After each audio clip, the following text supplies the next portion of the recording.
Koh-Lanta annulé. L'avocat d'Eddie Guillotte accuse la production du jeu. Jérémy Assou, avocat d'Eddie Guillotte, continue de prendre la parole dans les médias pour défendre son client. Ce dernier a été accusé par Candide Renard, 21 ans, fille du sélectionneur Hervé Renard, de l'avoir agressé sexuellement sur le tournage de la 19e saison de Koh-Lanta, TF1, alors qu'ils étaient deux candidats de la même équipe. Le tournage avait aussitôt été stoppé au bout du 5e jour puis annulé par décision d'Adventure Line Productions et TF1. Si les deux protagonistes ont été entendus séparément par la police dans les locaux du SDPJ de Seine-Saint-Denis dès leur retour en France, Eddie Guillotte a été placé en garde à vue puis relâché tandis que Candide Renard, entendu, a refusé toute confrontation. Ce lundi 14 mai, leurs avocats Jérémy Assou et Léon Delforno continuent de confronter leurs versions par médias interposés. À lire aussi. Anaïs Camizuli manipulée dans les enjeux. Elle accuse la production. Bill Cosby accusé d'agression sexuelle, son procès est annulé. Kim Glow violentée dans les enjeux. Elle accuse la production.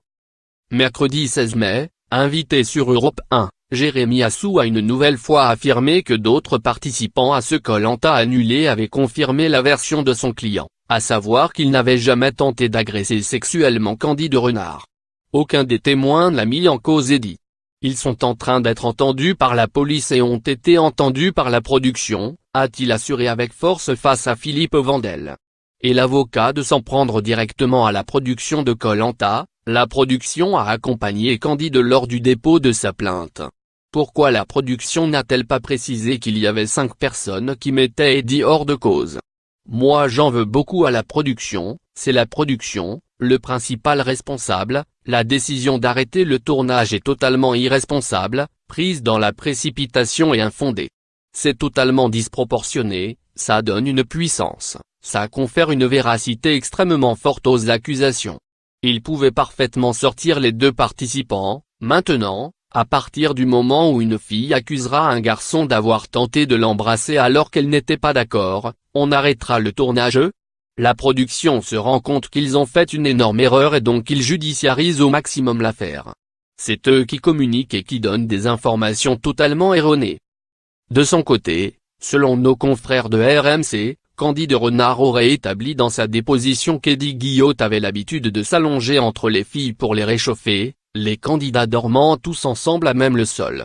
L'aventurière de 21 ans aurait enfin été réveillée en pleine nuit alors qu'Eddie Guillotte était en train de l'embrasser et de pratiquer des attouchements sous ses vêtements. La jeune femme aurait alors repoussé à plusieurs reprises son agresseur présumé. Perturbé, Candide Renard aurait fini par quitter l'abri où dormaient les candidats et se serait confié à d'autres aventurières ainsi qu'à des membres de l'équipe de tournage. À ce jour, aucune poursuite n'a été retenue contre Eddie Guillotte, qui nie depuis le début les faits qui lui sont reprochés. Le parquet de Nancy reprendra l'affaire prochainement, Eddie Guillotte étant domicilié en Meurthe-et-Moselle. Enfin, si Candide Renard reste silencieuse, son père Hervé Renard a tenu à mettre les choses au clair via la publication d'un communiqué sur Instagram ce 15 mai 2018. Nous attendons le verdict de cette affaire avec patience et calme. Les grandes déclarations ne servent qu'à se rassurer soi-même et à attirer l'attention. Justice sera faite et l'honneur de ma fille sera rétabli face aux calomnies et divers mensonges à son égard, a-t-il notamment écrit. Le match ne fait que commencer.